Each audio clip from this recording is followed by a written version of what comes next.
Entonces yo creo que esta va a ser la última clase de la dimensión BC. Bueno, por ahora. O sea, ya después le vamos a estar haciendo referencia a ella, pero pues, asumiendo que ya conocemos un poco. Pero así como clase, pues ya esta es la conclusión de todo el esfuerzo que hemos estado haciendo. Entonces, y que de hecho ya hicimos la mayoría de los casos, ahorita nada más es como un set de diapositivas que tiene aquí Mostafa para ya dar la conclusión a todo esto que hemos estado trabajando, porque digamos que el teorema que terminamos la clase pasada, que era el de Vapnik y Kernovenki, no sé si nada más es Ricardo el que no escucha, o ya, pues ya no, nadie escucha. Creo que nada más es Ricardo. Ah, ok, ya ves, entonces. Okay. Entonces, pues vamos a continuarle con esto, ¿no? Entonces, ahorita nada más vamos a definir ya qué es la BC Dimension, aunque ya dimos todos los elementos para definirla. Entonces, por eso les digo que nada más es como que la conclusión. Y los últimos dos puntos es cómo interpretarla, o sea, cómo manejarla en la práctica. Ya de cierta forma hemos dicho algunas cosas de por qué es importante en la práctica, pero aquí vamos a tratar de hacer un poco más de énfasis en cómo la vemos en la práctica, la BC Dimension. Entonces, la definición de la BC Dimension pues va a ser muy sencilla, dado lo que ya sabemos, ¿no? No es sencilla para nada, pero dado lo que ya sabemos, ya es sencillo. Entonces, la BC Dimension es una medida como de complejidad de una familia de hipótesis, de una hipótesis H, y pues la vamos a denotar como la D de dimensión, BC de Vapnik-Kernovenki, de BC Dimension de la hipótesis H, pues simplemente va a ser el mayor número de N donde la familia de hipótesis puede generar todas las dicotomías. Es el mayor número de M donde su función de crecimiento es igual a 2 a la N. Entonces, nada más, o sea, dado lo que ya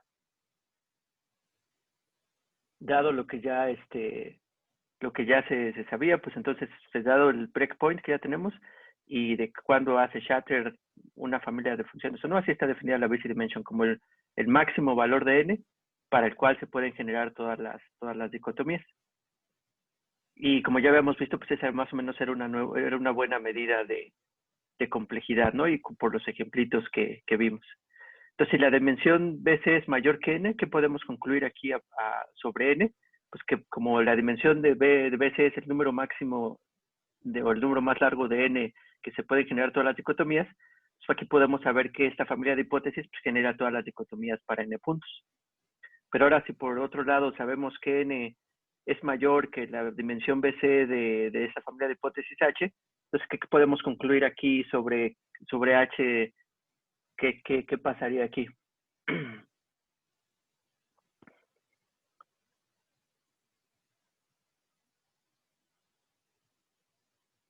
¿Qué podrían concluir? Pues aquí, digamos, aquí lo que sabemos es que como la dimensión BC es el número más largo de N, cuando H puede generar todas las dicotomías, entonces si eso es menor que N, pues quiere decir que para N no podemos generar todas las dicotomías.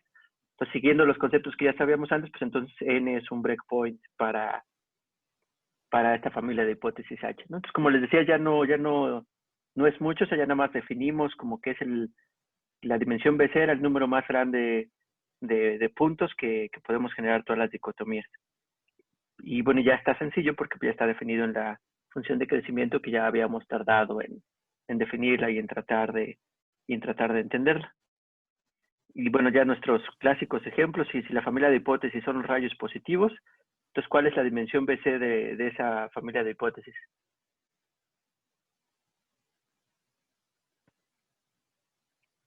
¿N más 1?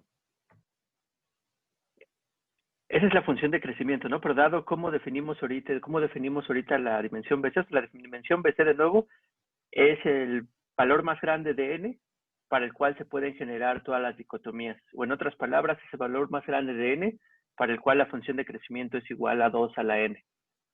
Entonces, en este caso de los rayos positivos, sí, efectivamente vimos que la función de crecimiento era N más 1. Pero dado que esa es la función de crecimiento N más 1, ¿cuál sería su dimensión BC? O sea, ¿cuál es el número máximo de N en donde N más 1 es igual a 2 a la N? Creo que 1, ¿no? 1, ¿no? Entonces sería 1. Entonces, en esta su dimensión BC es el número máximo de puntos que puede generar todas las dicotomías, pues nada más es un punto. Entonces aquí la dimensión BC es 1. Y similar cuando la familia de hipótesis son los perceptrones en 2 dimensiones, ¿cuál es la función BC para esa familia de hipótesis? ¿Era 3? Sí, en este caso sería 3. Entonces, en este caso son 3 puntos los que puede clasificar. Ya 4, veíamos que teníamos el concepto del XOR. Entonces, 4 ya era un breakpoint, pero 3 y todavía se podían generar todas las dicotomías. Entonces, la dimensión BC es 3. Y bueno, y cuando H es el conjunto convexo, pues hay como siempre es 2 alenes, el máximo siempre se va hacia arriba, siempre podemos tener uno más. Pues aquí por definición decimos que es infinito la dimensión BC. Entonces aquí no es informativa para esta familia de hipótesis, no es informativa la dimensión BC.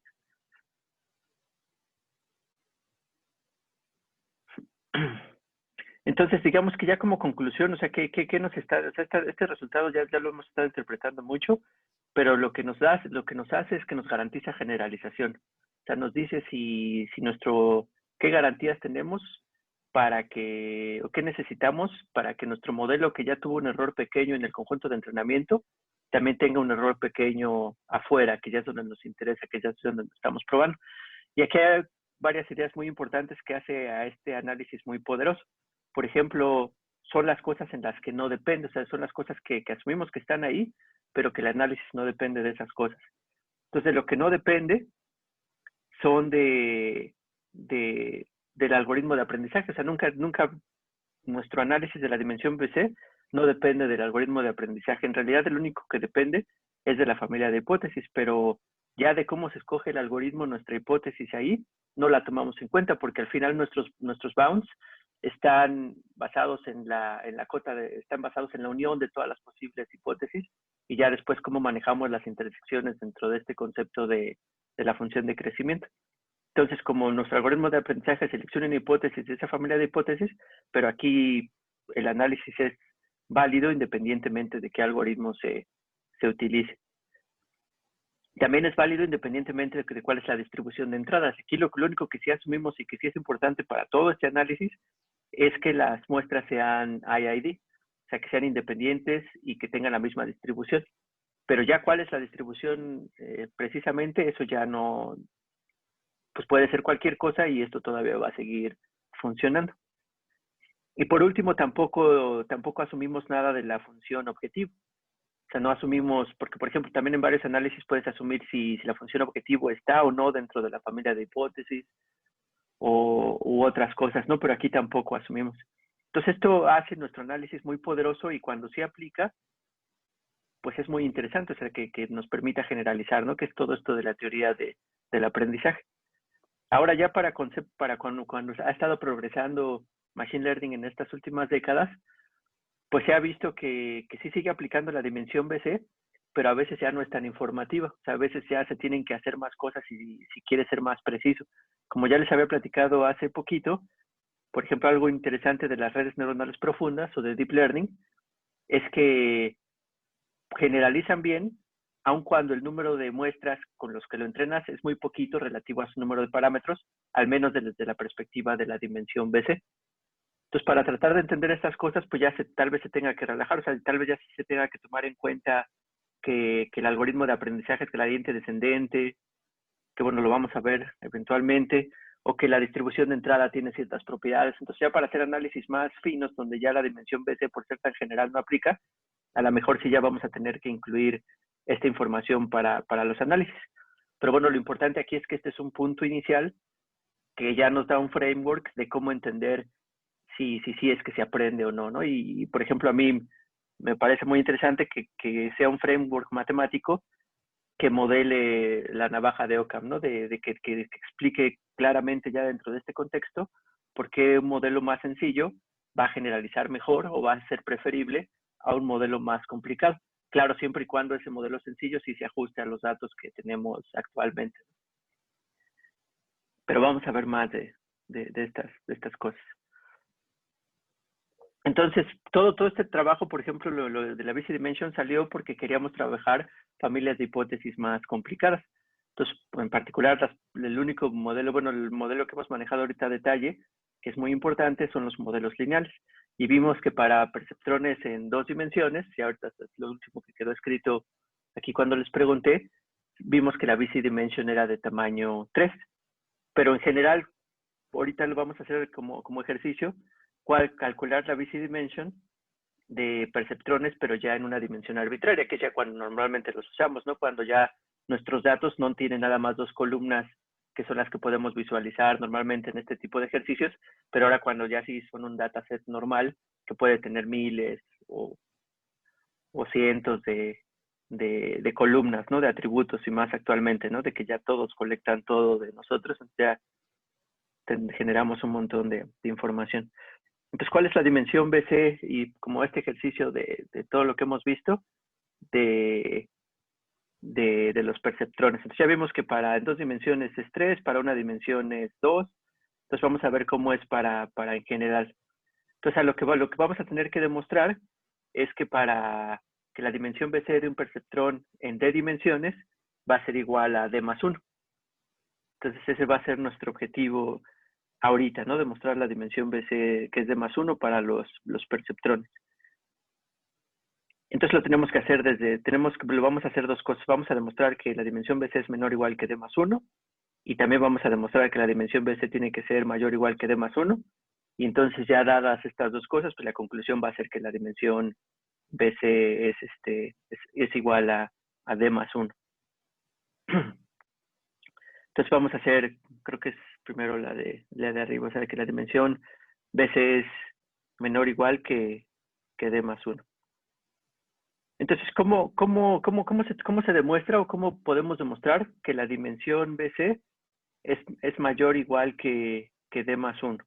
¿Qué tendríamos que hacer según todo esto que hemos estado platicando?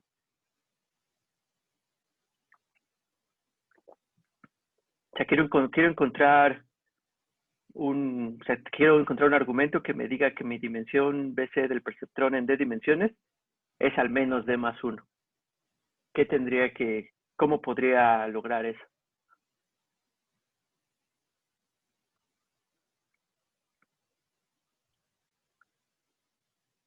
¿Podría ser por inducción? Podría ser, pero digamos así todavía es más fácil. Y por inducción creo que sería difícil.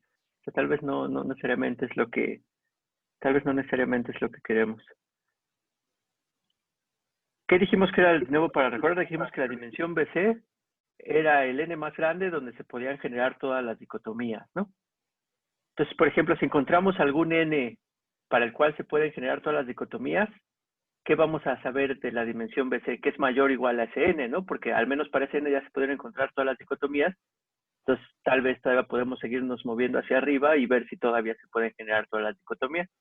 Pero si para un n en específico, por ejemplo aquí D más 1, se pueden generar todas las dicotomías, entonces, pues eso quiere decir que la dimensión BC es mayor o igual que D más 1.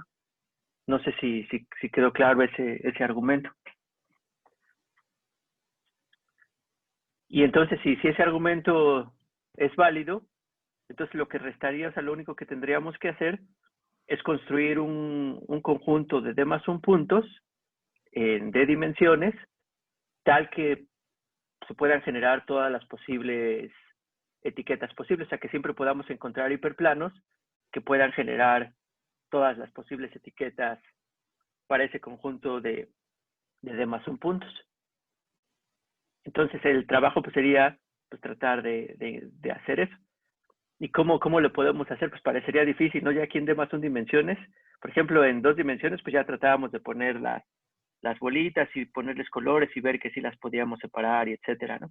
Pues ya si nos movemos a 3 dimensiones, pues aquí hace ratito había una dibujito en 3 dimensiones, igual ahí se pueden ver todavía los hiperplanos y a lo mejor ahí todavía podríamos argumentar que sí se puede.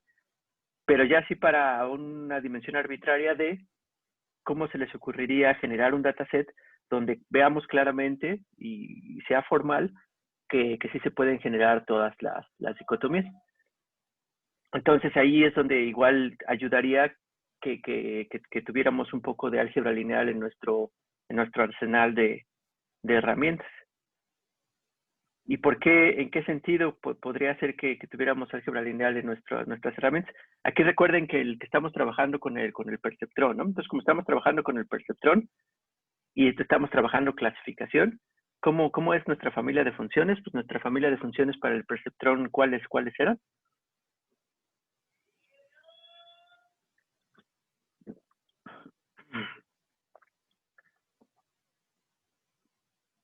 Eran los pesos, ¿no? Y en particular la familia estaba dada como la función signo de los pesos, producto punto con el vector de entrada. Entonces ya si esto daba +1, pues le poníamos la etiqueta +1, y si daba -1, le poníamos la etiqueta -1. Y aquí también acuérdense que ya estábamos contemplando que en esta forma ya está incluido el bias, ¿no? O sea que el vector X tiene un 1 agregado al vector, ¿no? X2, como lo que habíamos visto hace tiempo, ¿no? Entonces son de dimensiones, o sea, son de valores de los puntos, pero aparte tenemos este 1 del bias. Entonces esta era nuestra familia de funciones. Entonces lo que nosotros necesitamos crear es un conjunto de puntos, y digamos hasta ahorita los podemos poner así como vector, como los podemos poner en una matriz y aquí van a salir, pero bueno, antes de que salga aquí la quiero poner, aquí no me acuerdo ya dónde sale, porque sale por ahí abajo. Entonces voy a acomodar esos puntos, quiero poner d más 1 puntos,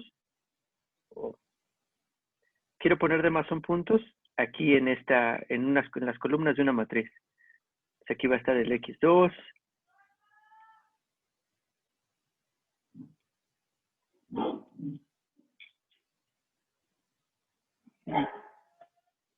y van a estar aquí más 1 puntos. Entonces, por ejemplo, ya habíamos visto hasta cuando medimos la función de error para calcular, cuando lo vimos sobre todo para regresión, vimos que podíamos calcular como en paralelo en esta forma matricial, evaluar a una familia, a una hipótesis arbitraria dada sobre todos estos puntos de un jalón, ¿no? Entonces aquí, ¿cómo se hacía para hacer eso?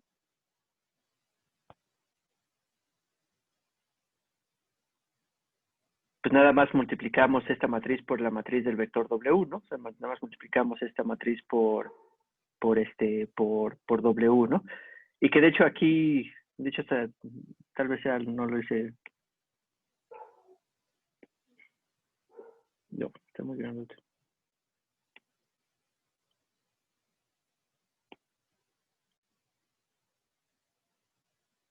Para que quedara aquí así como lo tendría que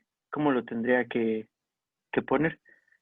De hecho, hasta aquí igual quedaría, lo recogería si aquí le pongo transpuesta, pero bueno, aquí ya pondría el vector de pesos W. Entonces, si hago esta operación matricial, ¿qué me va a quedar, por ejemplo, en la primera entrada? Y déjame, mejor se lo arreglo para que no quede feo.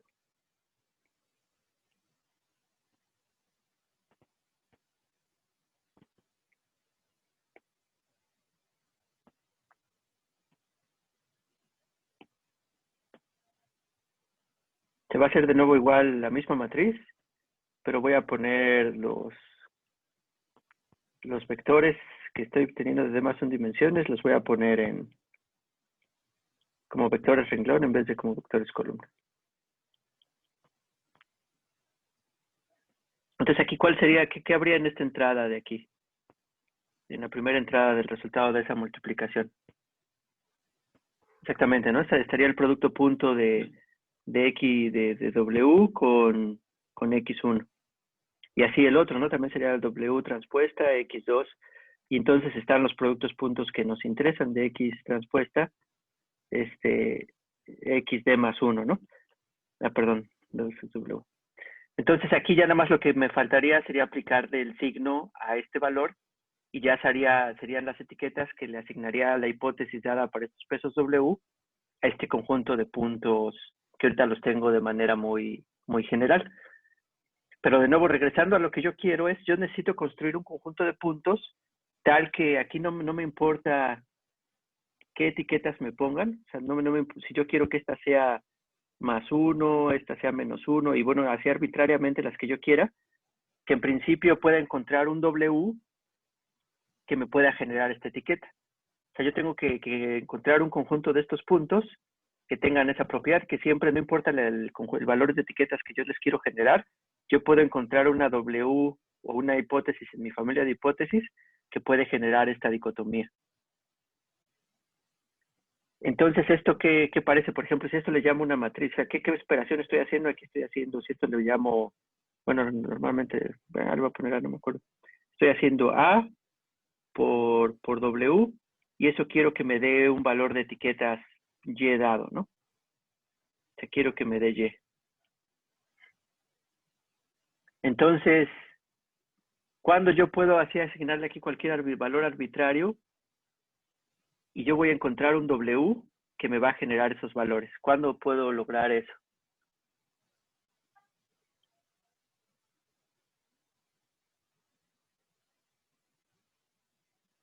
Exactamente, ¿no? Cuando A es invertible, no siempre va a ser invertible. Entonces, nada más cuando A es invertible. Entonces, y cómo, bueno, ya por eso les decía que era importante saber lo de álgebra lineal, que lo tuvieran así a la mano. Cuando A es invertible, hay muchas caracterizaciones de cuando A es invertible. De hecho, hay un chorrísimo, ¿no? Cuando lo vemos en álgebra lineal. Entonces, pero una que aquí nos va a ser útil para ver lo rápido que es invertible es nada más crear una matriz en donde todas las columnas son independientes una de la otra. O la otra es así que el determinante sea distinto de cero, exactamente. Entonces aquí recordar que, por ejemplo, todos X al menos todos deben de tener 1 al inicio, ¿no? Eso sí ya sabemos que tienen 1 al inicio. Pero después ya en lo que sigue, en lo que resta, le podemos meter los valores que nosotros querramos. Entonces podemos construir una matriz que garantice que, por ejemplo, que el determinante vale distinto de cero. Y, por ejemplo, una de esas matrices, pues ya es la que aparece aquí, de nada más meterle unos en la diagonal que queda allí. Entonces, pongo esa matriz, bueno, a ver si no borro lo que está aquí para que no esté sucio.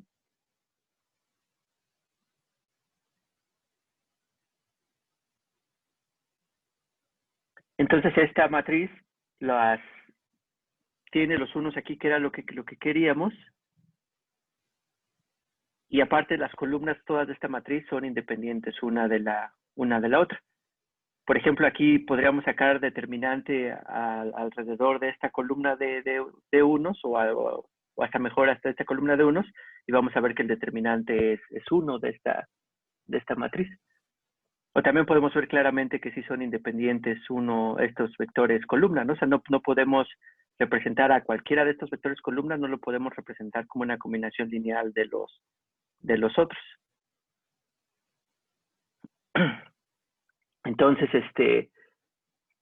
pues con esto, entonces como esta matriz es invertible, entonces aquí ya tenemos un conjunto de D más 1 puntos para el cual podríamos generar todas las posibles dicotomías utilizando, pues nada más invirtiendo esta matriz.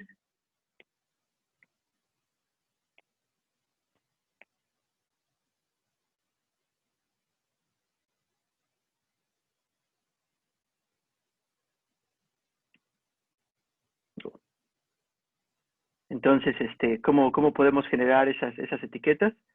Pues nada más, invertimos la matriz, ¿no? Y ya nos da las etiquetas. Entonces, no sé si quede claro que sí, con esta forma, o sea, con esto estamos demostrando que la dimensión BC es al menos D más 1, porque ya encontramos un conjunto de puntos en el cual podríamos generar todas las dicotomías con esta familia de hipótesis. No sé si tengan dudas o preguntas con respecto a esto.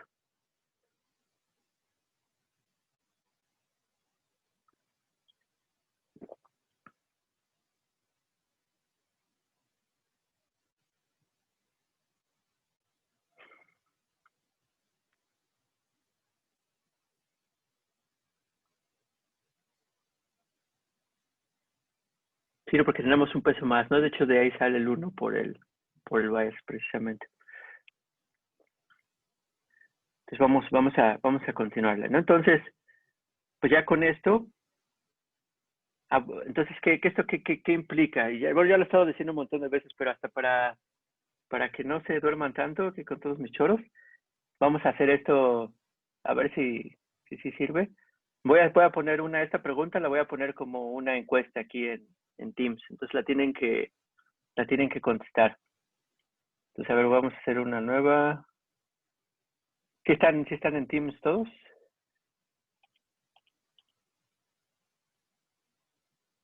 Entonces estoy haciendo una encuesta ahorita en Teams, ¿no? Entonces, si te voy a poner así, pues esta pregunta. This implies.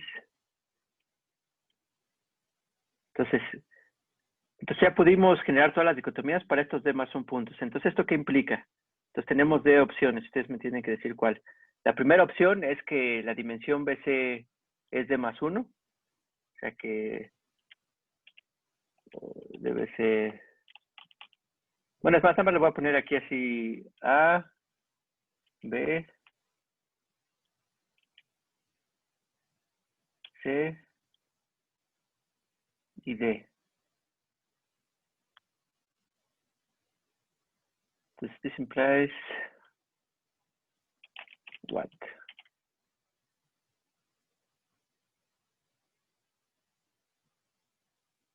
Entonces, pues ya está ahí puesta, entonces tienen que votar. Entonces, es una primera opción, ¿eso qué implica? O sea, ya vimos que se pueden generar todas las dicotomías para D más 1 punto. Entonces, ¿qué implica? Que la dimensión BC es D más 1, que la dimensión BC es al menos D más 1, que la dimensión BC es a lo más D más 1, o todavía no hay información suficiente para decir cosas sobre la dimensión BC. ¿Sí le salió la encuesta?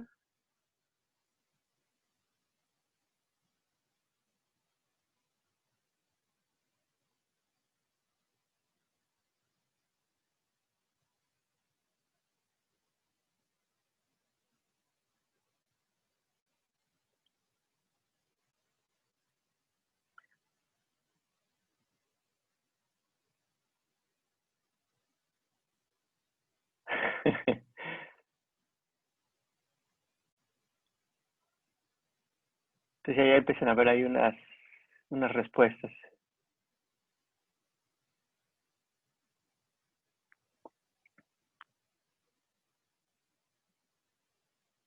Me acuerdo alguna vez que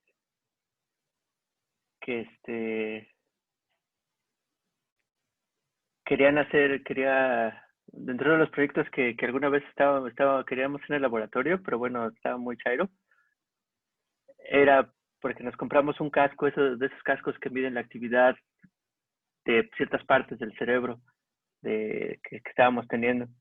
Entonces se supone que uno de los estudiantes lo quería usar para ver si las personas que estaban tomando clase estaban poniendo atención. Entonces, pues ahorita pues ese día es cuando más que nunca sería útil porque como desafortunadamente cualquier retroalimentación que yo tendría para ver si se están durmiendo o no, si los estoy durmiendo o no, pues no la tengo, pero igual ya se podrían conectar a su casquito y ya ahí que me dijeran, ya con Machine Learning, que me dijeran, creo que esta persona ya se está distrayendo mucho con algo. Entonces igual sería útil, pero por lo pronto creo que estas cosas ayudan un poco, que debería hacerlo más, pero bueno, ya ni modo.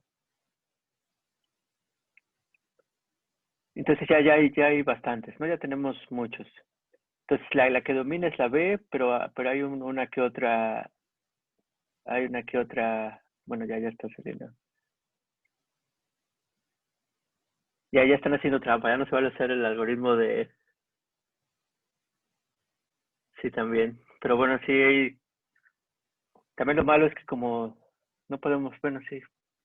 Creo que algunos profes sí ponen que pidan que estén sus cámaras allí, ¿no? Pero sí lo llegué a considerar, pero luego la red se pone muy lenta y luego de todas maneras estoy viendo las caras porque como estoy viendo aquí las diapositivas y eso, entonces no, tal vez no me sirve de mucho, pero igual ya su misma cámara o en Teams podría estar midiendo eso.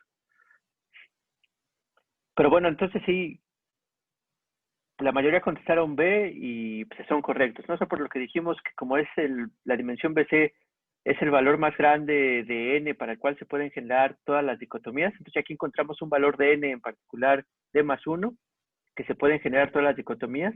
Entonces quiere decir que la dimensión BC es más grande que eso, ¿no? O sea, no lo sabemos, no sabemos qué es exactamente, por ejemplo, sabemos que no es A, porque todavía no podemos concluir que sea, bueno, que de hecho sí vamos a ver que sea, pero con esta información que tenemos ahorita, no podemos todavía concluir que es igualdad, porque para que sea esto, pues va a ser el siguiente.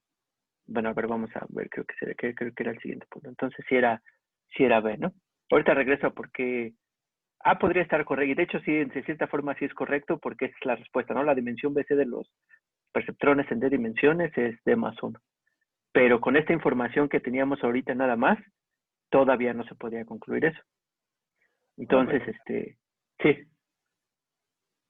Es que, ¿por qué cabría la posibilidad de que fuera mayor o menor? Porque por lo que vemos en las matrices, o sea, si fuera mayor o menor, simplemente no se podría operar, ¿no?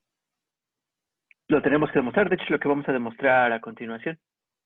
O sea, todavía no es seguro, o sea, como que lo que tienes que garantizar es que ahora si en vez de tener D más 1 puntos, tienes ahora D más 2, o sea, tú ahora tienes una matriz, pero donde tienes D más 2 renglones. Entonces, de demostrar que ahí no importa los pesos que pongas, va a haber alguna etiqueta o una dicotomía que no se va a poder generar. Pero lo tenemos que argumentar, o sea, no es trivial, o sea, de hecho no es trivial.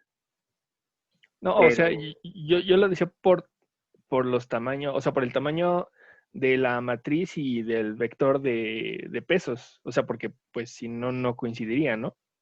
creo que en tu intuición va por ahí, de hecho, así, digamos, a grandes rasgos, sí queda, ¿no? Igual con lo que sabíamos de álgebra lineal, o sea, va a haber más ecuaciones que variables, y entonces puede que el vector Y no tenga solución, o sea, puede que encontremos vectores Y que no tengan solución, y más o menos ese es el argumento, o sea, eso es lo que vamos a hacer. O sea, sí creo que tu razonamiento va bien por allí, pero se tiene que hacer, o sea, se tiene que al menos decir eso que dijiste ahorita o lo que vamos a decir un poquito más detallado, pero así por ahora no sabríamos todavía, o sea, todavía no es tan claro, pero sí va Ok. por ahí. Exactamente, y es como Iñaki dice, la demostración va a estar así en ese, lo que los dos dijeron ahorita, pero va a estar en esa dirección. Entonces ahora vamos a mostrar que, que la dimensión BC es menor o igual a D más 1. Entonces de nuevo va aquí que va otra encuestita. Entonces, ¿qué tenemos que demostrar para demostrar que la dimensión BC es menor o igual que D más 1? Entonces, a ver, déjenme hago otra encuesta, a ver si Ángel ya aprendió a contestarlas. Entonces, ahora para D, BC menor o igual que D más 1, entonces igual nada más voy a poner así A, B, C y D, ¿no? Entonces ahí va, ¿no? Entonces, bueno, ya está ahí puesta, pero bueno, aquí voy a poner la respuesta. Entonces, ¿qué necesitamos hacer para poder aseverar que la dimensión BC es menor o igual que D más 1? Que hay D más 1 puntos que no podemos generar todas las dicotomías, que hay D más 2 puntos que no podemos generar todas las dicotomías, que no podemos generar, o sea, que no podemos generar todas las dicotomías para ningún conjunto de D más 1 puntos, o que no podemos generar todas las dicotomías para ningún conjunto de D más 2 puntos. Entonces, ¿por cuál votan ahora?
Ya está alcanzando la B. Está.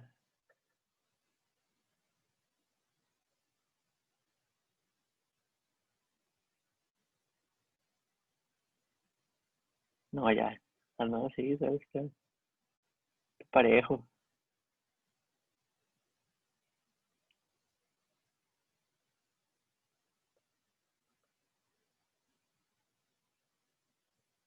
Sí, es confuso, ¿no? Ahora sí le va a dar la vuelta. No, ya acabamos, ¿verdad? Bueno, pues estuvo muy bien. Creo que pues está entre estas dos y pues sí son las que se hacen más sentido, definitivamente. Entonces yo creo que, aunque es una la correcta, los que contestaron la B, que es la incorrecta en este caso, también hacía sentido. Entonces ahorita para aclarar un poco, tenemos que ver cuál es la definición. O sea, de nuevo, si regresamos a la dimensión de busy dimension, es el valor de n más grande para el cual se pueden generar todas las dicotomías. Pero entonces, que ya sea menor o igual que d más 1, lo que tendríamos que probar es que para d más 2 ya no se pueden generar todas las posibles dicotomías. O en particular que para d más 2, la función de crecimiento de h es menor, que es estrictamente menor que 2 a la d más 2. Pero aquí como estaba definida la función de crecimiento, o sea, aquí es lo importante por lo que esta pregunta es un poco confusa. Aquí esta función de crecimiento estaba sobre el máximo de los puntos, de los demás dos puntos que uno puede escoger. Entonces, aquí es que con que exista un conjunto de puntos que se puedan generar todas las dicotomías, o el máximo, ya es así como está definida la función de crecimiento. Entonces, para demostrar que no se pueden generar todas las dicotomías para d más 2 puntos, quiere decir que para ningún conjunto de d más 2 puntos, o sea, para ningún conjunto de d más 2 puntos, se pueden generar todas las dicotomías, porque aunque se pudiera generar para cualquiera de ellos, pues entonces ya, ya la función de crecimiento sería 2 a la d más 2. Entonces, que exista un conjunto de d más puntos que no se puedan generar todas las dicotomías, no importa, porque de hecho, por ejemplo, lo que habíamos estado diciendo, si encimamos los demás dos puntos en un solo valor y les asignamos diferentes etiquetas, entonces ahí no se va a poder generar esa dicotomía. Entonces, pues ya, entonces es de nuevo, o sea, aquí lo importante era recordar la definición de función de crecimiento, que es que tiene este máximo y que entonces para que la función de crecimiento sea estrictamente menor que 2 al número de puntos, es que ninguna posible asignación de los puntos de x1 a xd se le puedan generar todas las dicotomías. Entonces, por eso la respuesta correcta aquí es D. Entonces, ahorita que nosotros vamos a hacer la demostración, por eso también es interesante, o sea, de que tenemos que demostrar que cualquier d más 2 puntos que nos den, no importa cómo los quieran acomodar, va a haber al menos una dicotomía que esta familia de perceptrones no la va a poder generar. O sea, sí tiene que ser para cualquier conjunto. O sea, con una no basta. Porque a lo mejor sí hay, o sea, aunque para una no se puedan generar todas las dicotomías, eso no quiere decir que exista otro valor, otro conjunto de d más 2 puntos que sí se puedan generar las dicotomías. De hecho, también lo vimos con el problema de los conjuntos convexos, ¿no? De que si estaban acomodados así random en el plano, pues sí podía haber muchos conjuntos que no se podían generar todas las dicotomías. Pero con que encontráramos unos puntos que ya los acomodamos en el círculo, que para eso sí se podían generar todas las dicotomías, por eso ya la definición era que era 2 a la n en este caso. Entonces, para que sea menor que 2 a la n, o sea, para que veamos que hay un breakpoint en d más 2, es que ningún conjunto de puntos se pueden generar las dicotomías. Pero bueno, sí hacía sentido esto, ¿no? O sea, si era fijarse en d más 2 puntos y era ver que no se generaran todas las dicotomías, pero no es para nada más uno solo, o sea, sí se tiene que mostrar para todos, que es lo contrario al otro, y por la misma definición, con que si nos regresamos a la otra encuesta, por eso con que hubiera un conjunto de puntos que fue el que creamos con esta matriz, que se generan todas las dicotomías, como es el max de nuevo en la función de crecimiento, entonces ya esto era suficiente para decir que sí era 2 a la d más 1 en la función de crecimiento en ese caso.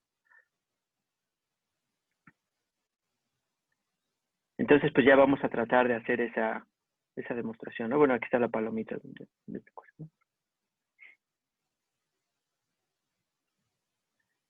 Entonces, pues vamos a hacer esa demostración. Entonces, por eso aquí es importante que tenemos cualquiera d más 2 puntos. Y esos d más 2 puntos,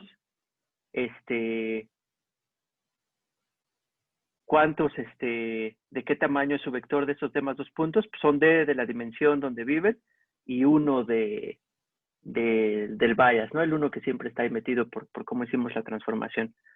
Entonces, si tenemos d más 2 puntos, de nuevo, por su caja de álgebra lineal, ¿qué sabemos con respecto a esos 2 puntos? A esos d más 2 puntos. Que ya por ahorita ya lo mencionaron.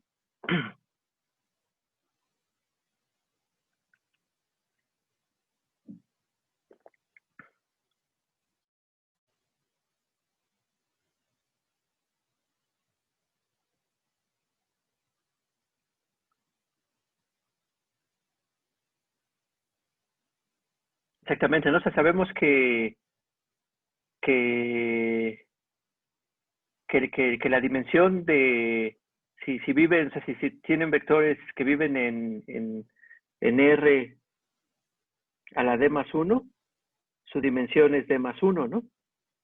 Y de hecho podemos encontrar una base que sea de D más 1 vectores que puede generar todos los vectores en R a D más 1.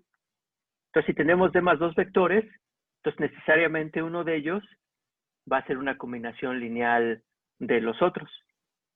Entonces, lo que va a querer decir esto es que de nuestros D más 2 vectores va a existir alguno, aquí le vamos a llamar XJ, que va a ser una combinación lineal de los restantes.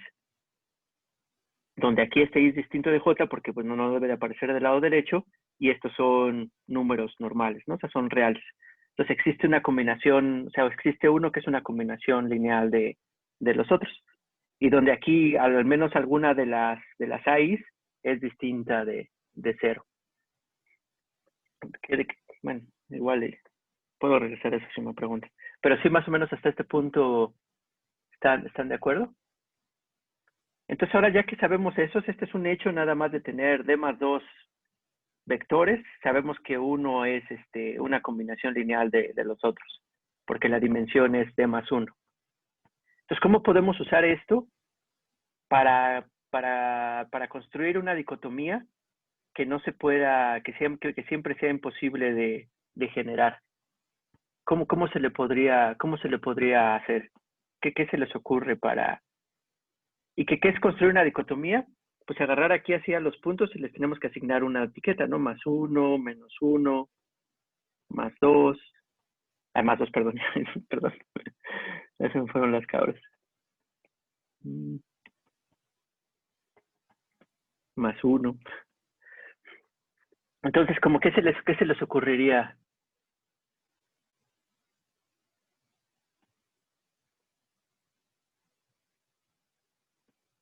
Sí, y más o menos va por ahí por lo que dice Ángel, ¿no? O sea que este punto depende de los anteriores. Entonces, va a ser muy probable, y ahorita lo podemos construir, que la etiqueta que se le asigne a este vector, o sea, que unos pesos W, una hipótesis W, la etiqueta que le asigne, pues en realidad va a depender de las etiquetas que le asignó a las otras. O sea, va a estar, cualquier W va a estar forzado a asignarle una etiqueta a XJ que va a depender de las etiquetas que les asigna a los otros valores de los que XJ depende. Entonces, en particular, ¿cómo lo puedo construir o cómo puedo aprovechar esta dependencia? Entonces, nada más lo único que voy a decir es que a XY le voy a asignar la etiqueta, o sea, va a tener etiqueta, va con U, etiqueta, etiqueta con el mismo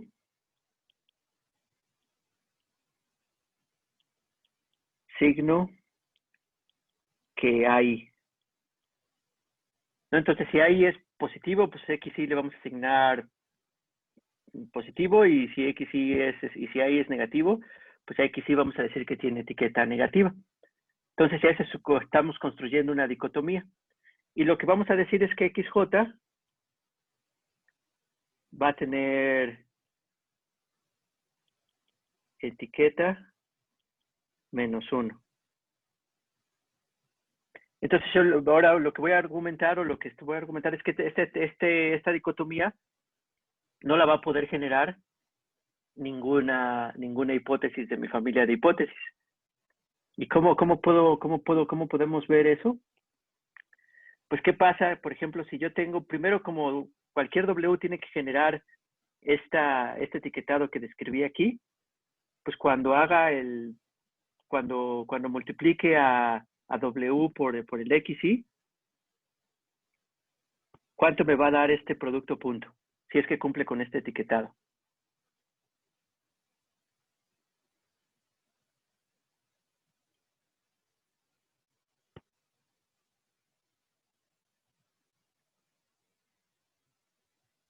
Como lo definí, me debería dar el mismo signo que tiene ahí, ¿no? Entonces, si ahí tiene negativo, pues va a ser negativo, y si ahí tiene positivo, tiene positivo. Entonces, ya el producto de ahí por ese producto punto, ¿qué valor va a tener?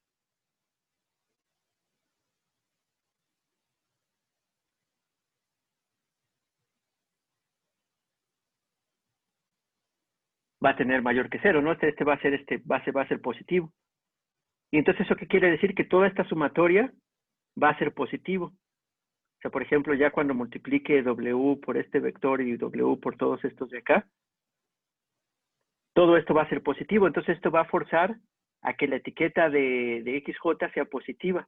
O sea, si encuentro yo unos Ws que cumplen este etiquetado para todos los XY, ya automáticamente van a fallar para el XJ, porque por la dependencia que hay, esto va a forzar a que ese mismo W que sí cumplió con todos los XY, va a generar una etiqueta positiva para XJ, siempre, por esta forma en cómo hice el etiquetado.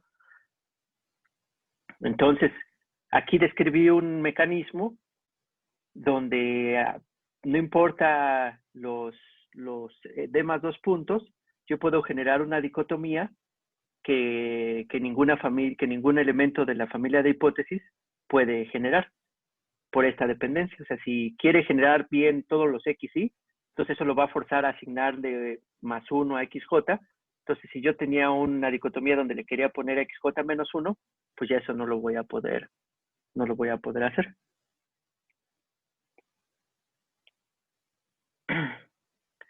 Entonces, pero a grandes rasgos es lo que habíamos mencionado hace ratito. O sea, es que ya tenemos más ecuaciones. O sea, si lo vemos desde el punto de vista matricial, como queríamos ver eso, tenemos más ecuaciones que variables. Entonces, sí podemos encontrar siempre un vector Y que no esté en el espacio. Como el vector Y es de D más 2 dimensiones, siempre vamos a poder encontrar un vector Y que no esté en el vector columna de estas más chiquitas. O sea, también así simplemente lo podemos haber argumentado, ¿no? Pero aquí digamos que estaba un poquito más formal. Entonces, pues ya nada más, bueno, pues consideramos la dicotomía, de nuevo es igual, los Y son el signo de A, y a XJ le ponemos -1, entonces no podemos implementar esa dicotomía por lo que ya dijimos, ¿no? Si multiplico por W que cumplían con lo primero, pues siempre los signos de los que están dentro de la sumatoria van a ser mayor que 0, entonces toda la sumatoria va a ser mayor que 0, y entonces eso va a implicar que la Y de XJ sea +1, pero nosotros queríamos que fuera -1, ¿no? Entonces, pues ya con esto concluimos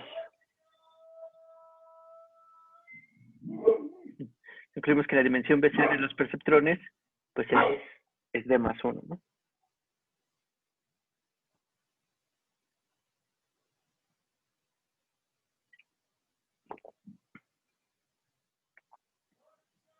Entonces, pues está interesante. De hecho, por ejemplo, hace apenas creo un año o dos, ya demostraron formalmente la dimensión BC para ciertas arquitecturas de redes profundas con activación ReLU.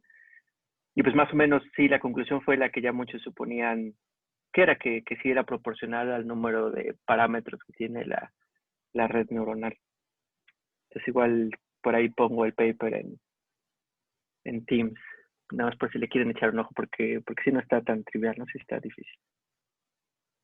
Que aquí que es álgebra lineal, digamos, normal, pues sí se puede complicar, ¿no? O sea, sí se tienen que tener todos los conceptos claros para ver qué está pasando.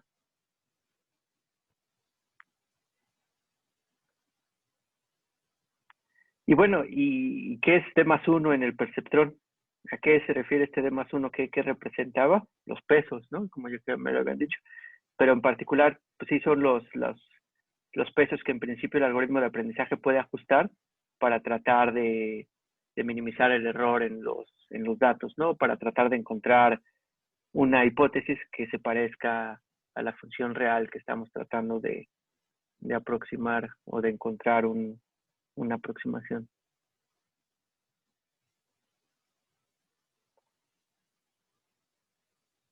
Entonces son el número de pesos que ya lo hemos estado mencionando, ¿no? Entonces vamos a tratar de seguir dando esta interpretación. Entonces, pues como vimos que eran como los parámetros, entonces normalmente a los parámetros de una máquina que podemos ajustar para moverla, normalmente se le conocen como grados de libertad. Entonces, mientras más grados de libertad tiene un sistema, pues más, en principio más complejo es, porque que en principio cada ese grado de libertad mueve una cosa independiente de las otras cosas del sistema, o digamos así es como nos gustaría verlo. Y la dimensión BC, pues más o menos habla de esos grados de libertad, pero bueno, ahorita como estamos en el contexto binario, o sea, nos dice que si la dimensión BC es igual a D, entonces quiere decir que podemos generar todas las etiquetas para D puntos, para algunos D puntos que nosotros podemos escoger. Entonces que al menos para un conjunto de D puntos, sí podemos tenemos los grados de libertad para asignarle más o menos 1 a cualquiera de las etiquetas de esos puntos. Entonces se pueden ver como grados de libertad binarios, pero al mismo tiempo que están relacionados con los grados de libertad que como los Ws que son análogos, o sea que sí pueden variar en los reales, por ejemplo, en el perceptrón de los valores que pueden tomar. Entonces, también en ese sentido es una buena medida de complejidad, ¿no? O sea, como que sí nos dice que una familia de hipótesis es más compleja si sus elementos que definen a la familia de hipótesis se pueden generar variando grados de libertad que van a generar diferentes hipótesis dentro de esa familia de hipótesis. Entonces, como que su complejidad pues está dada por esos grados de libertad para definir diferentes hipótesis dentro de la familia. Y pues también me parece bastante consistente y me parece que es algo padre de esta definición de la dimensión BC y la función de crecimiento y etcétera. Entonces, de nuevo, si nada más para recapitular, por ejemplo, en la familia de hipótesis que eran los rayos positivos, ya habíamos visto que la dimensión BC es 1, pero también su parámetro, pues aquí también nada más era 1, ¿no? Era donde poníamos el A partir del cual ya eran más 1 lo que etiquetábamos a los puntos como más 1. Entonces tiene su dimensión BC es 1 y tiene un parámetro esta familia de funciones. Y lo mismo para cuando eran intervalos, su dimensión BC era de 2 y también tiene, bueno, aquí tenía los dos parámetros que era A y B, ¿no? Entonces parece que sí está siendo consistente. Pero ahora aquí algo que hay que tener cuidado es que no son parámetros sencillos, o sea, porque a veces podemos tener un modelo que pudiera parecer que tiene muchos parámetros, pero en realidad no son independientes esos parámetros uno del otro, o no están generando valores, pues por así decirlo, perpendiculares en la familia de hipótesis que tenemos. Pues, por ejemplo, si tenemos una familia de funciones, por ejemplo, lineal, donde entra un vector X y sale un vector Y, y digamos que esta operación, podemos pensar lo que sea, pero bueno, a mí, por ejemplo, me parece bien que lo pensemos como que le aplicamos aquí hasta una matriz de parámetros A, después aquí a lo que salga le sacamos una matriz de parámetros A2 y una matriz de parámetros A3 y una matriz de parámetros A4. Entonces, aquí podría parecer que este es un sistema muy complicado y digamos que si ya se lo vemos cómo estamos haciendo esta aplicación, pues que lo que es Y es de que vamos a tener X, le vamos a aplicar a una, A1 y de eso lo que salga le aplicamos A2 y eso lo que salga le aplicamos A3 y así a eso lo que salga le aplicamos A4. Entonces esto pareciera que es un modelo con muchos parámetros, pero en realidad no, en realidad esto es equivalente a nada más tener aquí una sola matriz. O sea, no, el poner así varias matrices en serie no está aumentando, en realidad no tenemos aumentando el número de parámetros que tenemos. No sé si haya duda con respecto a esto. Entonces tenemos que tener claro que aunque nuestro modelo en principio pudiera parecer que tiene muchos parámetros, en realidad aquí lo que nos interesa para la dimensión BC es el número efectivo de parámetros. Se le llaman así por eso efectivo, porque son los que en realidad sí, cuando lo mueves, sí te genera una hipótesis distinta, ¿no? Bueno, sí son como que ortogonales entre sí los hiperparámetros. Pero de todas maneras esta analogía de parámetros es importante, pero bueno, aquí es resaltar la atención de que son parámetros efectivos. Entonces el número efectivo de parámetros, no necesariamente parámetros nada más así como tal.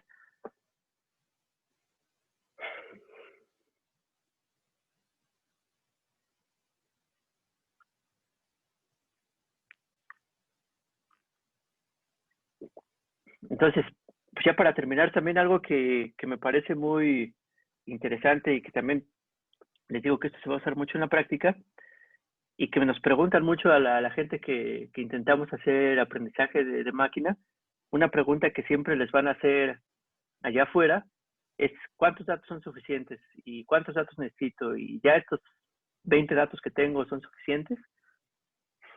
Entonces, como ¿cuál es la respuesta que les pueden dar? Entonces, como que esto está dirigido a dar esa respuesta y va a ser bueno, ya vamos a aclarar en qué sentido es con algo que les estaba mencionando hace ratito, pero va en ese sentido que es muy importante, ¿no? O sea, sí es algo que es una pregunta muy válida porque luego recopilar datos puede ser muy costoso, o sea, puede cada puntito de datos que tomas puede ser muy costoso y entonces pues sí es importante saber qué tantos recursos les piensas invertir en recopilar todos esos datos.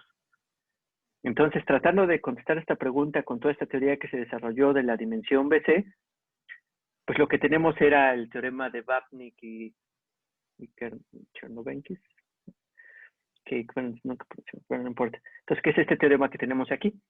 Entonces, aquí, de nuevo, recordando qué nos dice este resultado de la BC Dimension, que la probabilidad de que A-in se aleje de out más de un epsilon está acotado por esta cantidad que está aquí en la derecha. En particular, es una función que crece exponencialmente con el número de datos y una función de crecimiento, que si nuestra familia de hipótesis tiene un breakpoint en algún valor de n, entonces esta va a ser polinomial para ese valor de n.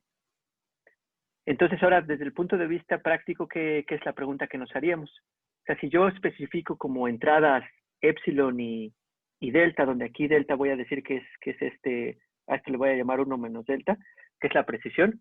O sea, yo voy a decir, yo quiero que con probabilidad al menos 1 menos delta, bueno, aquí sí sería delta, perdón.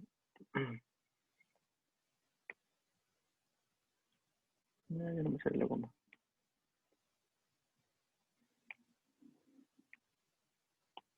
Entonces esto le llamamos delta. Entonces ahora lo que quiero decir es que yo quiero que con probabilidad al menos 1 menos delta, mi A-in esté dentro de un epsilon de out. Entonces digamos que en la práctica lo que yo quiero es decir cuánta precisión quiero en ambos sentidos, en la probabilidad, en que con cuánta probabilidad y ya la precisión en con respecto a qué tanto quiero que A-in esté alejado de P-out. De hecho, así en los libros un poquito más formales de esto, a esto se le llama PAC learning. Si lo quieren ver, que es de probably, o sea, de que es con probabilidad, o sea, son resultados que son con probabilidad, o sea, no son determinísticos, y es de aproximado, o sea, aproximado dentro de un epsilon, y correctos, o sea, son correctos en probabilidad, y con esta aproximación o con esta precisión de epsilon. Entonces, por ejemplo, si yo quiero que con una probabilidad muy alta, o sea, con un delta muy chico, mi A y mi out esté dentro de un epsilon muy chiquito, entonces seguramente requeriré más datos, porque me requeriré más datos para hacer esto chiquito, y porque aquí también me aparece epsilon al cuadrado dentro del exponente. Entonces, si hago epsilon muy chiquito, o sea, de que quiero mucha precisión, entonces voy a requerir un n muy grande para tratar de bajar esta probabilidad lo más que pueda. Pero eso lo voy a poder hacer eventualmente, porque esto cae exponencialmente, y siempre y cuando esta m sí sea polinomial, o sea, que sí exista un breakpoint. Creo que sí estaba escribiendo. Sí estaba escribiendo, pero a ver, ahorita sí se está saliendo. Sí salió ahí un waiting. Sí, Sí, sí, es que luego le da lag, luego se pone con lag y sí se pierde. Perdón.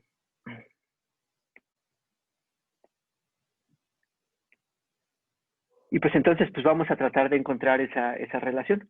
Entonces si tenemos un epsilon y un delta, pues vamos a ver cómo depende el número de muestras que requerimos para lograr esta precisión y cómo depende eso de la dimensión BC. Entonces, como dijimos que la función de crecimiento era un polinomio en D, de hecho era cuando hicimos el cálculo de la función de crecimiento, cuando había un breakpoint, vimos que lo podíamos acotar por n al breakpoint,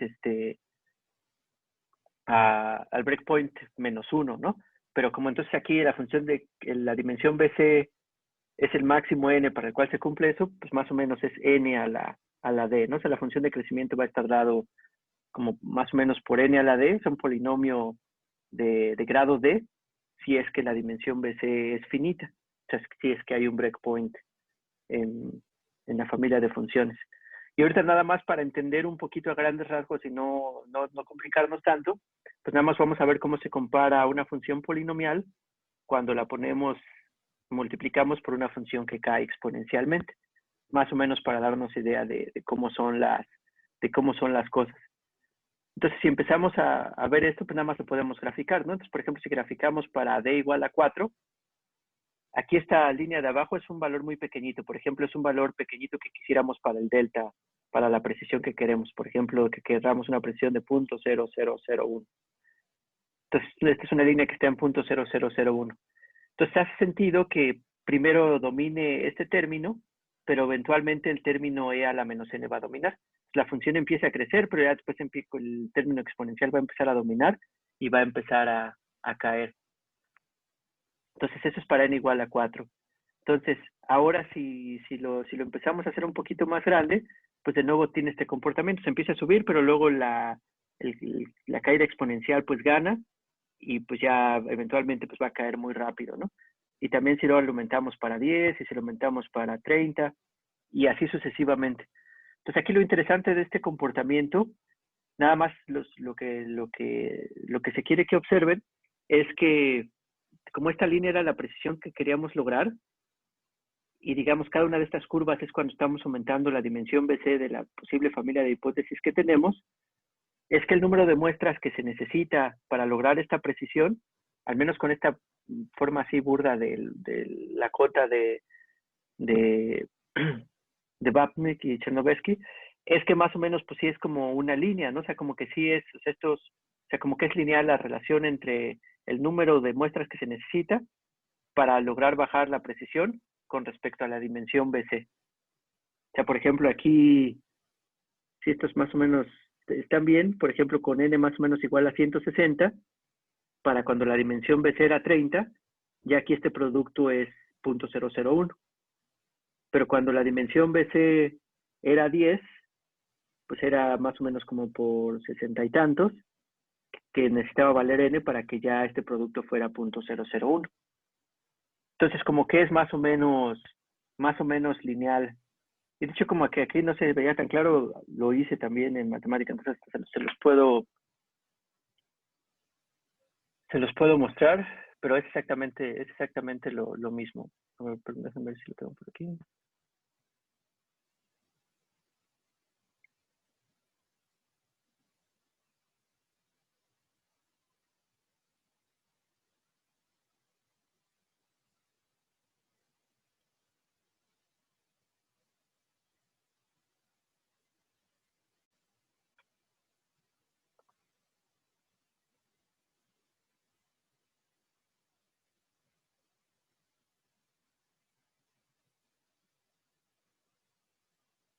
Entonces, se supone que ya deben estar viendo esto de matemática.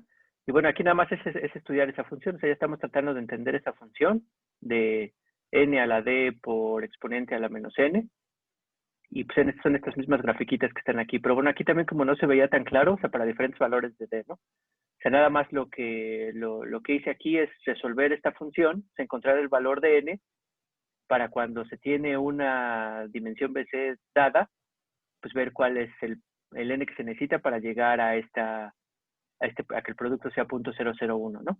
Por ejemplo, aquí para 40, pues sería 220.40 y tantos.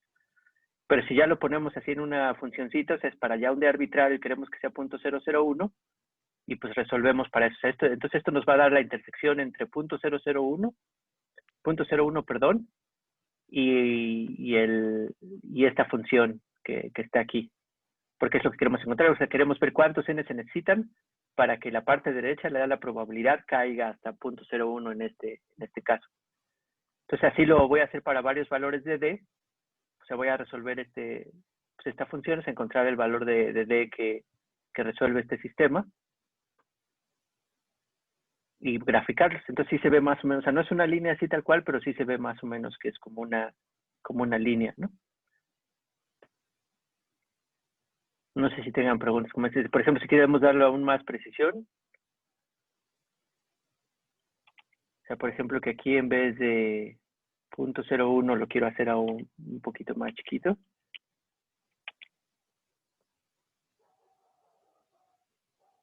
Pues también sale más o menos como una línea, ¿no? Entonces para cuando la dimensión BC, por ejemplo, es 10, pues se requieren más o menos como 50, ¿no? Hasta aquí parece que sí es una línea, por ejemplo, aquí 20, se requieren como 90, ¿no? O sea, como que es como con pendiente, pues no sé, unos 6, 7, al menos para esta cosa. Pues sí, aquí se ve como una curvita, ¿no? No sé si exponencial, pero como cuadrático.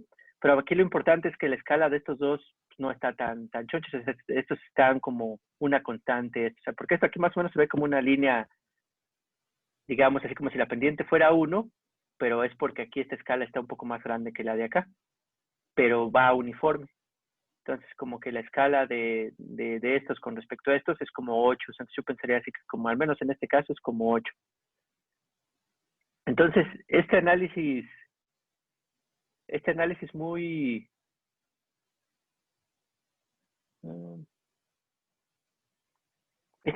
burdo, pues lo que nos dice, pues así pues más o menos podemos regresar a una regla de dedo que en el número de puntos que necesitas, pues es más o menos una constante, que bueno, digamos que hasta los momentos de Mostafa, más o menos en la práctica funcionaba como 10 veces el número de parámetros, pues ya era algo que daba buenos resultados normalmente en la práctica, así para máquinas de vectores de soporte, para modelos lineales, para árboles de decisión.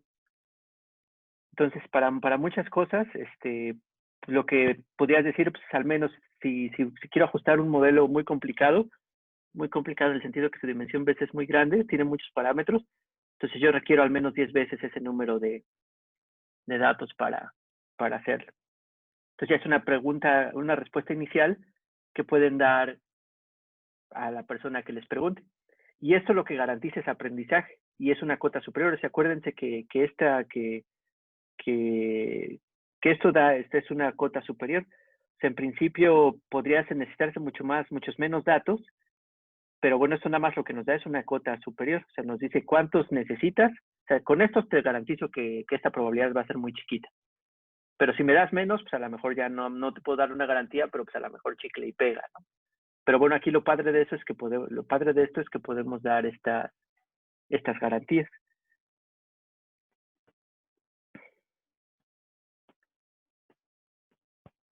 Y pues ya la forma en que, por ejemplo, en esos libros ya un poquito más avanzados, que también espero que tengan ganas de leerlos eventualmente, y los podemos leer juntos en alguna clase, se llaman generalization bounds, o sea, ya cómo escribes la cota de generalización, y lo que vas a querer escribir es como, o sea, una cota de out en términos de in y un término de complejidad. Y entonces para eso nada más lo que vamos a hacer es arreglar este resultado que ya está aquí, pero en esos términos. Entonces ahora sí vamos a decir que con probabilidad, o sea, bueno, aquí primero vamos a expresar epsilon en términos de los demás parámetros, ¿no? De delta, de n y de la función de crecimiento y etcétera, ¿no? Entonces van a ver por qué. Y después ya que tenemos esto expresado haciendo esta algebrita de despejar a epsilon de esta expresión que nos da esto que está aquí, pues entonces ahora sí vamos a decir que con probabilidad mayor que 1 menos delta, o sea, con mucha probabilidad si delta es muy chiquito, vamos a decir que E-in, que la diferencia de in menos E-out, pues va a estar dentro de un epsilon. Pero aquí como epsilon es esta cosa que está aquí, pues entonces vamos a decir que es este omega, que es un símbolo que utilizan en muchos contextos para hablar de complejidad. Entonces vamos a decir que va a estar dentro de un término de complejidad. Entonces ya si desdoblamos ahora un poco el valor absoluto, pues ya lo que podemos decir es que con probabilidad mayor que 1 menos delta, E-in, E-out es menor o igual que E-in más un término de complejidad, donde aquí el término de complejidad pues estaba dado por esa cosa que teníamos. Entonces esta forma es un poquito más bonita de verla, así por eso se le llama generalization bounds, porque lo que nos interesa es E-out, o sea, como todo lo que he estado diciendo como perico, es lo que nos interesa es ver qué tan bueno va a ser nuestro modelo en hacer predicciones que son distintas a con lo que lo entrenamos. Entonces esto lo que nos dice es que si con lo que lo entrenamos es pequeñito, pues ya vamos, esto está haciendo bien, o sea, ya digamos es bueno, pero de nada nos va a servir si nuestro término de complejidad es muy grande.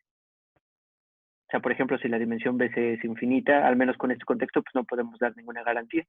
Pero si por alguna razón nuestro término de complejidad es pequeño, entonces sí podemos decir que out pues, está en el orden más o menos de A, o sea que no va a ser mucho más grande de A.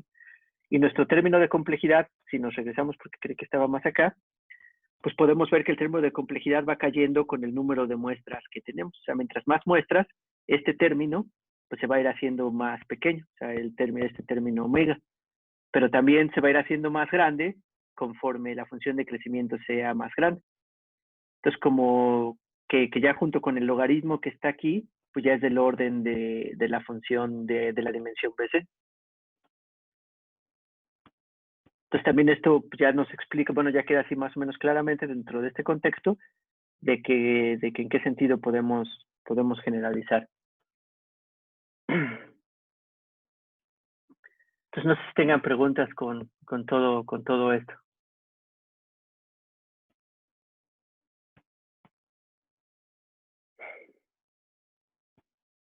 Pues ha sido mucha teoría, ya van a venir varias cosas prácticas, en particular que fueron muy populares y que son muy populares.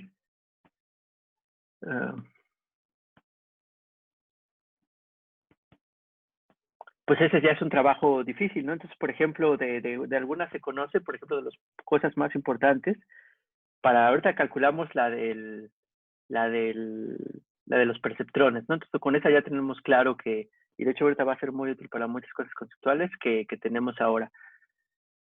Algo interesante de cuando veamos máquinas de vectores de soporte es que a posteriori, ya cuando entrenamos el modelo y vemos el resultado, eso nos puede dar una idea de la complejidad o de la función de dimensión BC que tenemos para esos datos y ese modelo. Entonces también hay una teoría ahí que está padre. En grandes rasgos depende del número de vectores de soporte que resultan. Para redes neuronales les digo que hace poquito que ha sido un trabajo muy, muy difícil que se pudo encontrar la dimensión BC, que fue hace como 2 años. Y de hecho es curioso porque lo encontró un computólogo, o sea, no lo encontró uno que se dedicaba a Machine Learning, sino alguien que venía de computación pura. Y en principio para cada uno lo tenemos que hacer. Pero ahora lo otro, lo que les digo, también lo que se ha hecho recientemente mucho, es que ya en la práctica, sobre todo con estos modelos de Deep Learning, que siempre había sido una de las preguntas abiertas que apenas está contestando, es por qué si la estamos entrenando con tan poquitos datos, que poquitos es entre comillas, por ejemplo es 1 millón de imágenes, pero entrenamos redes neuronales que también tienen luego hasta 2 millones de parámetros. Entonces, ¿por qué si da buenos resultados? ¿Por qué si generaliza?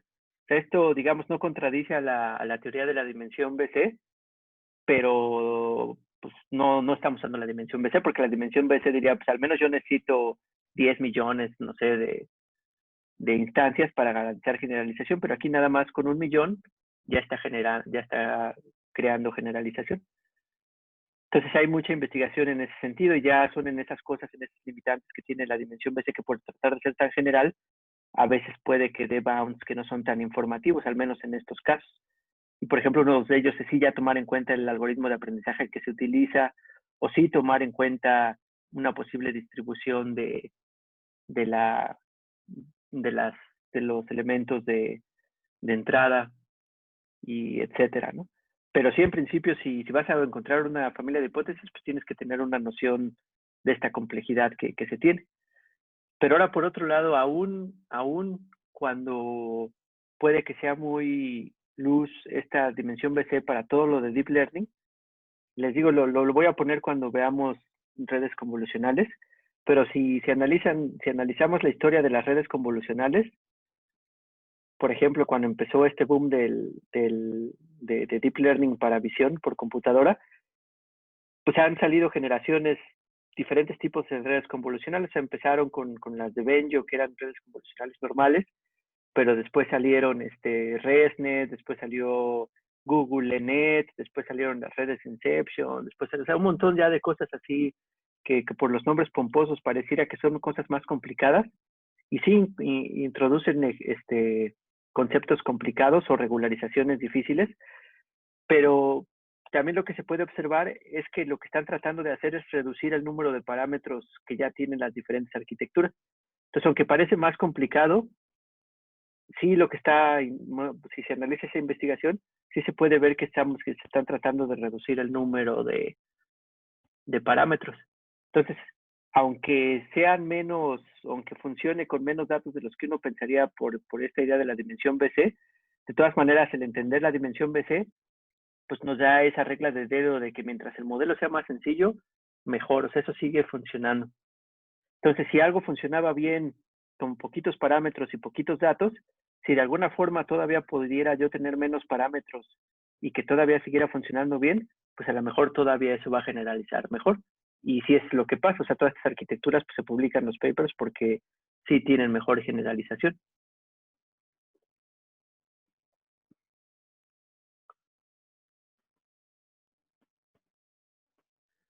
Sí, de hecho, eso es lo difícil de redes neuronales para ver la dimensión BC precisa. Habría que verificar si, aunque pareciera que tiene muchos parámetros, de que en realidad no son efectivos. Entonces, y como eso va a depender tanto de, por ejemplo, cuando ya veamos redes neuronales, pero de las funciones de activación de la red neuronal, que son funciones no lineales, y entonces lo hace complicado, no era tan fácil ver si sí eran grados de libertad efectivos, todos los parámetros que se asignaban en las capas siguientes de las redes neuronales. Entonces, por eso se tardó mucho la gente. Sí había ciertos bounds, también igual que la dimensión BC era lo más esto y menos esto, pero ya se hizo más preciso hasta de manera reciente. Fue un investigador de Berkeley que se llama Bartlett. Entonces, sí se tienen que tomar en cuenta todas esas cosas, porque podría pasar efectivamente como este ejemplo que pusimos de, por ejemplo, si la función de activación fuera lineal, pues entonces pasaría justo lo que vimos en el ejemplo de nada más poner en serie muchos modelos lineales, que en realidad no serían parámetros efectivos. Pero como aquí se tienen esas no linealidades, pues podemos verlo, ¿no?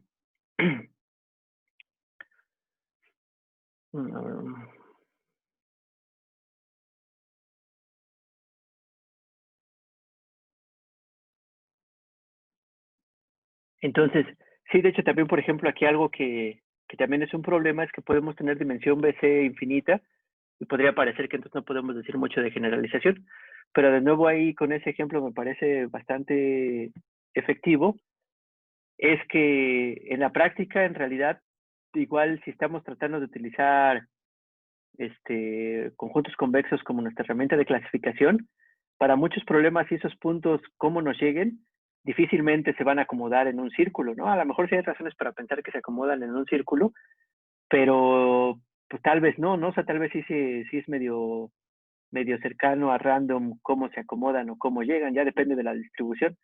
Entonces, si tú asumes algo de la distribución y, por ejemplo, ves que caigan en un círculo, puede que tenga muy poca probabilidad.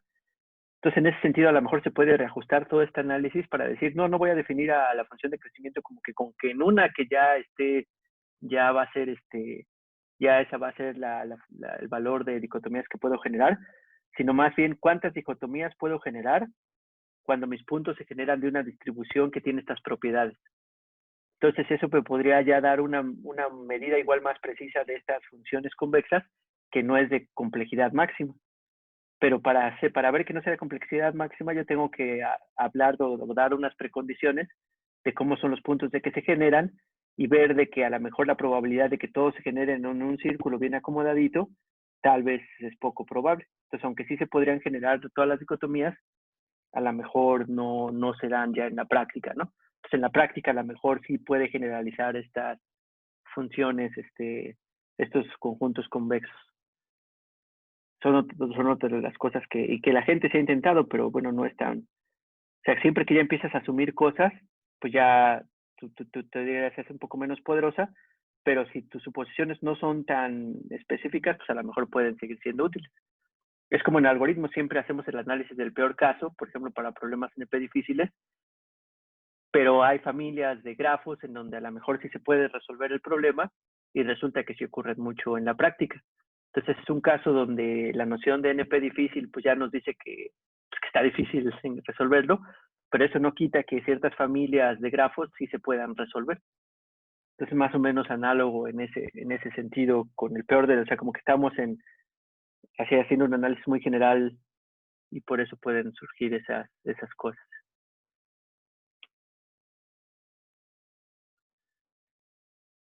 Entonces, por ejemplo, eso de memorizar, de hecho, esto desde la dimensión BC pues, queda muy, muy padre porque, digamos, si tenemos un algoritmo que memoriza nada más los datos de la entrada, entonces esa va a tener una dimensión BC infinita, porque no importa el tamaño que tenga, si siempre lo podemos memorizar, pues entonces siempre vamos a poder hacer shattering o vamos a poder generar todas las dicotomías para cualquier conjunto que nos dé, ¿no? Entonces esa la dimensión sería infinita. Entonces, pues no podríamos garantizar, no podríamos tener nada de generalización. Porque, digamos, ahí pensando en una familia de hipótesis que siempre, no importa los puntos que nos lleguen en el entrenamiento, yo puedo ahí generar todas las dicotomías nada más aprendiéndomelas. Entonces, pues, hay otras interpretaciones. De hecho, todavía vamos a ver un concepto de teoría también igual, espero no haberlo ya aburrido, abrumado con todo esto de teoría, pero todavía hay otro cachito de teoría que se ve mucho en cursos de Machine Learning. Se menciona, pero a veces no se ve tan profundo como yo me gustaría que se viera. Por eso aquí es mi nicho que estoy tratando de dar, que es ver un concepto que se llama bias variance. Entonces también ahí va a quedar un poquito, espero, también desde esa perspectiva, también lo de memorizar un conjunto de datos. Pero bueno, aquí es una explicación clara de que ese un algoritmo de memorización, pues no generaliza.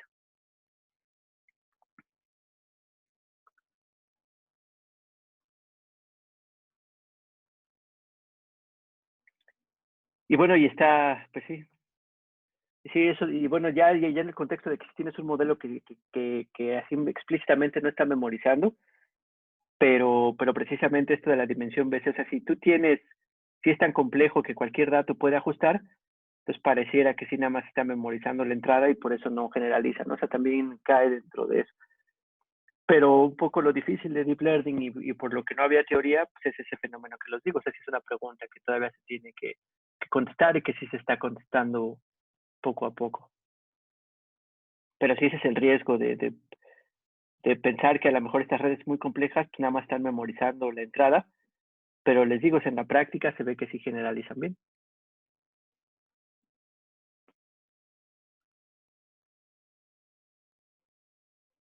Vamos a hablar también un chorro de overfitting, pero overfitting definitivamente sí implica del número de datos que tenemos. O sea, sí es una cosa que depende de qué tamaño es nuestro dataset. Y seguramente overfitting va a ocurrir cuando tenemos poquitos datos y nuestro modelo es muy complicado. Y todavía más cuando tenemos poquitos datos y pueden tener ruido esos datos. Entonces, nuestro modelo, como es muy complicado, va a tratar de ajustar, también tiene los suficientes grados de libertad que también se ajusta al ruido, que pues ya se hace este overfitting. Y ahora, si se tuvieran muchos datos, aunque estén ruidosos, a lo mejor ya en todos esos datos hay más información para que el modelo sí capture lo esencial del modelo, porque el ruido pues no va a tender a tener una dirección precisa, por eso es ruido. Entonces como que se va a cancelar entre él mismo con todos los puntos que tenemos. Entonces sí, definitivamente sí depende de la cantidad de datos. Pero sí podemos crear overfitting con muchos o pocos datos, pero ya entonces es la relación de la complejidad del modelo con los datos que tenemos. Entonces, si tenemos un modelo muy sencillo y tenemos muchos puntos, ahí puede que no haya overfitting, pero si tenemos muchos puntos y nuestro modelo también es muy complicado, pues entonces sí puede seguir habiendo overfitting. Entonces es una relación entre ambas cosas.